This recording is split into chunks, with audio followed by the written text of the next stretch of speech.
नमस्कार दोस्तों। आज हम सुनेंगे सुभद्रा कुमारी चौहान द्वारा लिखित कहानी थाती।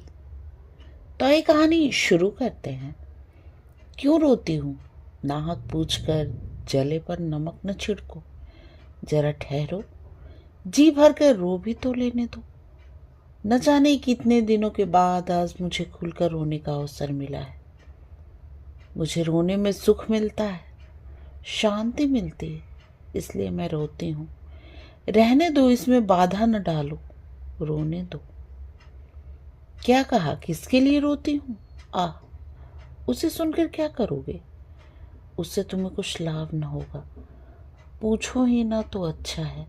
मेरी ये पीड़ा ही तो मेरी संपत्ति है, जिसे मैं बड़ी सावधानी से अपने हृदय में छिपाए हूँ। इतने पर भी सुनना ही चाहते हो तो लो कहती हूँ।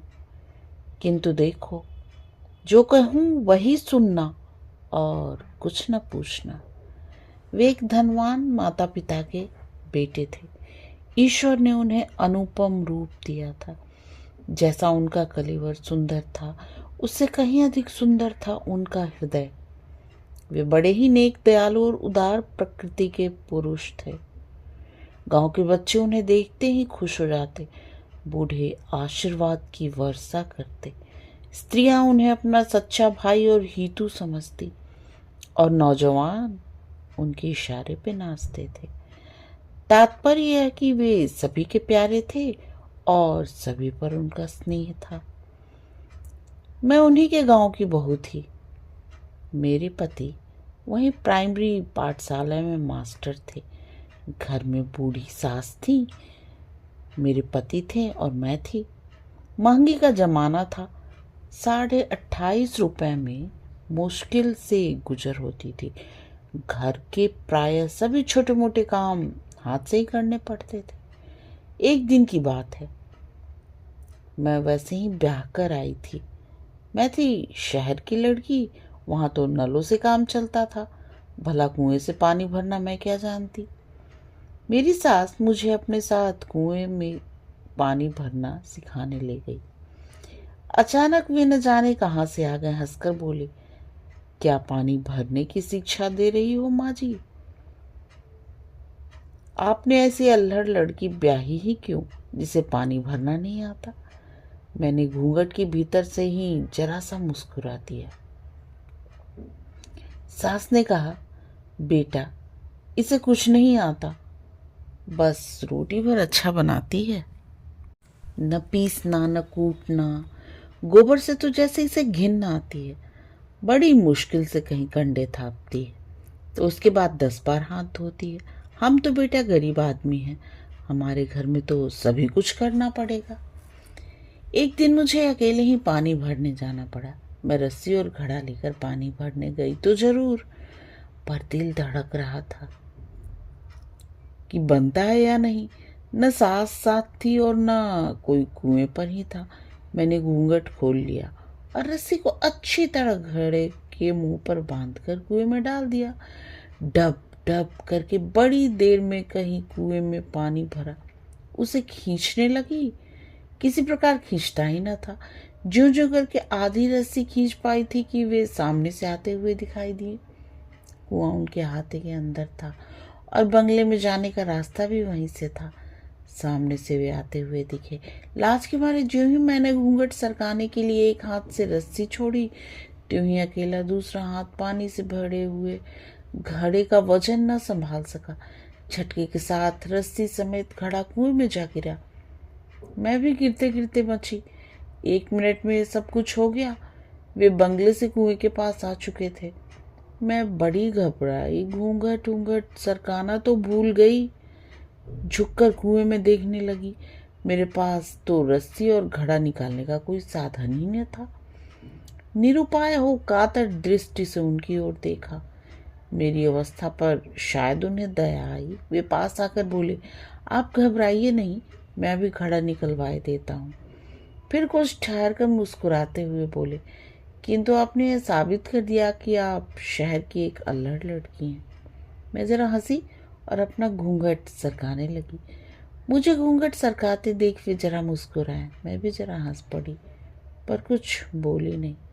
उनके नौकर आए और देखते ही देखते रस्सी समेत घड़ा निकाल लिया गया। मैं घड़ा उठाकर अपने घर की तरफ चली। शब्दों में नहीं किंतु कृतज्ञता भरी आंखों से मैंने उनसे कहा, मैं आपके इस उपकार का बदला इस जीवन में कभी न चुका सकूंगी। करीब पौन घंटा कुएं पर लग गया। अम्मा जी की घुड़कियों का डर तो लगा ही था। जल्दी जल्दी आई। घड़े को गिनौची पर रख रस्सी को खूंटी पर टांगने के लिए मैंने ज्यों ही हाथ ऊपर उठाया, देखा कि एक हाथ के सोने का कंगन नहीं है। अब तुम कहोगे कि पानी भरने वाली और सोने का कंगन, ये कैसा मेल? ये भी बताती हूँ। ये कंगन मेरी माँ का था। मरते समय उन्होंने अनुरोध किया था कि ये कंगन ब्याह के समय मुझे पैक पुजाई में दिया जाए। इस प्रकार ये कंगन मुझे मिला था। रस्सी टांगकर मैं फिर कुएं की तरफ भागी। देखा तो वे सामने से आ रहे थे। उन्होंने यह कहकर कि यह तुम्हारे अल्हड़पन की दूसरी निशानी है, कंगन मेरी तरफ बढ़ा दिया। कंगन लेकर चुपचाप मैंने जेब में रख लिया और जल्दी जल्दी घर आई। घर आकर देखा पतिदेव स्कूल से लौटे थे। अम्मा जी बड़े क्रोध से उनसे कह रही थी, देखा नहीं बहू के लक्षण। एक घड़ा पानी भरने गई तो घंटे भर बाद लौटी और यहाँ पानी भरकर फिर दीवानी की तरह कुएं की तरफ भागी। मैंने तो पहले ही कहा था शहर की लड़की न ब्याहो, पर तुम न माने। बेटा, भला यह हमारे घर निभने के लक्षण है? और सब तो सब, पर जमींदार के लड़के से बात किए बिना इसकी क्या अटकी थी? ये उधर से भागी जा रही थी, वो सामने से आ रहा था। उसने जाने क्या इसे दिया और इसने लेकर जेब में रख लिया। मुझे तो ये बातें नहीं सुहाती। फिर तुम्हारी बहू है, तुम जानो, बिगाड़ो चाहे बनाओ। मेरी तरफ इन्होंने गुस्से से देखकर पूछा, क्या है तुम्हारी जेब में, बतलाओ तो। मैंने कंगन निकालकर उनके सामने रख दिया। वे फिर डांट कर बोले, ये उनके पास कैसे पहुंचा? मैंने डरते डरते अपराधिनी की तरह आदि से लेकर अंत तक कुएं पर का सारा किस्सा उन्हें सुना दिया। इस पर अम्मा जी और पतिदेव दोनों ही की झटकियां मुझे सहनी पड़ी। साथ ही ताकीद भी कर दी गई कि मैं अब उनसे कभी न बोलूं। क्या पूछते हो उनका नाम? रहने दो, मुझसे नाम न पूछो। उनका नाम जबान पर लाने का मुझे अधिकार ही क्या है? तुम्हें तो मेरी कहानी से मतलब है ना? हाँ, तो मैं क्या कह रही थी? मुझसे कहा गया कि मैं उनसे कभी न बोलूं। यदि ये लोग फिर कभी मुझे उनसे बोलते देख लेंगे तो फिर कुशल नहीं। मैंने दीन भाव से कहा, मुझसे घर के सब काम करवा लो, पर मैं कल से पानी भरने न जाऊंगी। इस पर पतिदेव बिगड़ कर बोले, तुम पानी भरने न जाओगी तो मैं तुम्हें रानी बनाकर नहीं रख सकता। यहाँ तो जैसा कहूँगा वैसा करना पड़ेगा। इसके बाद क्या बतलाऊं कि क्या क्या हुआ। ज्यों ज्यों मुझे उनसे बोलने को रोका गया, त्यों त्यों एक बार जी भरकर उनसे बात करने के लिए मेरी उत्कंठा प्रबल होती गई, किंतु मेरे साथ कभी न पूरी हुई। वे जाते जाते एक दो बातें बोल दिया करते, जिसके उत्तर में मैं केवल हंस दिया करती थी, लेकिन लोग यह भी न सह सके और दिल का ताड़ बन गया। आगे मुझ पर घर में अनेक प्रकार के अत्याचार होने लगे। हर 2-4 दिन के बाद मुझ पर मार भी पड़ती, परंतु मैं कर भी क्या सकती थी? मैं तो उनसे बोलती भी न थी और उनका बोलना बंद करना मेरी शक्ति से परे था। उन्होंने मुझसे कभी भी ऐसी कोई बात नहीं की जो अनुचित कही जा सके। उन्हें तो शायद विधाता ने ही रोते हुओं को हंसा देने की कला सिखाई थी।